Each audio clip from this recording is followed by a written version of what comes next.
Alright fellas, welcome back, and I am back with a Halo 5 gameplay, some Slayer on Regret.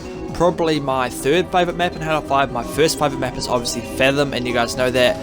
And then it will probably go either Plaza or Coliseum I reckon, but this map, Regret, is a pretty sick map. And fellas, I do go off quite a lot in this gameplay. The first half I actually do a wee bit better, but the second half I go kind of a wee bit worse. Not too bad, like I still go positive, like easily go positive by far.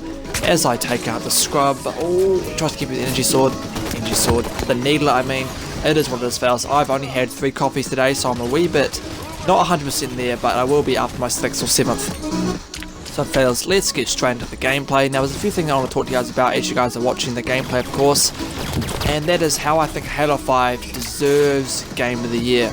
And I want to talk about a few contenders I think possibly could or probably might get it. And that's The Witcher 3 and Fallout 4, because we all know that the Video Game Awards, or whatever the hell it's called, is a wee bit, it's not correct, fellas. There's a wee bit of an agenda there. I don't really want to get into it too much, but all the nominations that were kind of on there, or at least half of them, I don't think they really should be there. Like, we was Halo 5 and we was Tomb Raider, you know? That's not really completely right.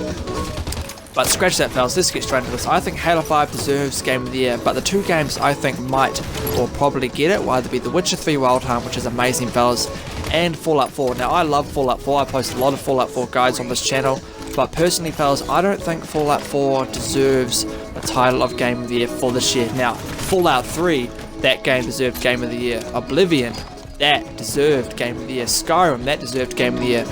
But Fallout 4... don't get me wrong, I'm loving the game, but I'm finding that there's not enough for me to do. Like, I expected a wee bit more. I expected there to be more things to do, more quests, more areas. I thought the map would be bigger. I thought there'd be more Deathclaws. Like, I loved fighting Deathclaws in New Vegas in Fallout 3, and I didn't really get that in Fallout 4. So I don't think it... oh, hang on fellas. I think it will get Game of the Year, but I don't think personally it deserves it. And that's a pretty strong statement coming from a big Fallout fan like myself. Like, I even feel kind of guilty because I've been hyping up this game. Everyone's been hyped for this game for years, for about, what, 6, 7, 8 years now since Fallout 3. So even though I'm saying I don't think it deserves Game of the Year, I feel actually quite guilty saying that, and I think quite a lot of people will. Like, quite a lot of people don't have the guts to actually come out and say if these games really do deserve Game of the Year. They'll kind of just say, oh yeah, Fallout 4 deserves Game of the Year because we've waited for this game for about 8 years. Yeah, that's not a reason to have a Game of the Year. It's a reason to be hyped up and excited for it, but to have that Game of the Year, that's not really a good enough reason for it. But anyway, fellas, it is what it is. And the other game I think that probably will, and I think kind of does deserve Game of the Year, is The Witcher 3 Wild Hunt. Now that game is incredible. I've been playing that game for 3 months, and I've barely even scratched the surface of the quest. There's still so many quests for me to do. I haven't even got near to complete the story. I don't even know where the hell I'm at. I played for over 3 days in it, and I don't even think I'm 2/10 through the way through the story. And that's kind of good, fellas, because we do get our money worth with that game. And that game is incredible. I haven't experienced any bugs or any glitches, anything like that. Like, I got the game a few months after it came out, so maybe they patched a few things before that. But the game looks amazing, it plays amazing, the characters are awesome. But fellas, let's get straight into the main argument of this video, and that's how I think Halo 5 deserves Game of the Year. Halo 5 definitely deserves that spot of Game of the Year, because I thought, like, honestly fellas, I thought that after a few weeks I wouldn't really be playing Halo 5 much, because obviously we have Fallout 4 and we have Tomb Raider, and I haven't even played Tomb Raider yet, because I've been playing Fallout 4 and Halo 5. I've played Halo 5 more than Fallout 4, I honestly reckon, fellas, because this game keeps bringing me back. Like, there's the campaign, which is decent, you know, but the multiplayer is the main focus of this game, or at least personally for me, because these are just my opinions, fellas.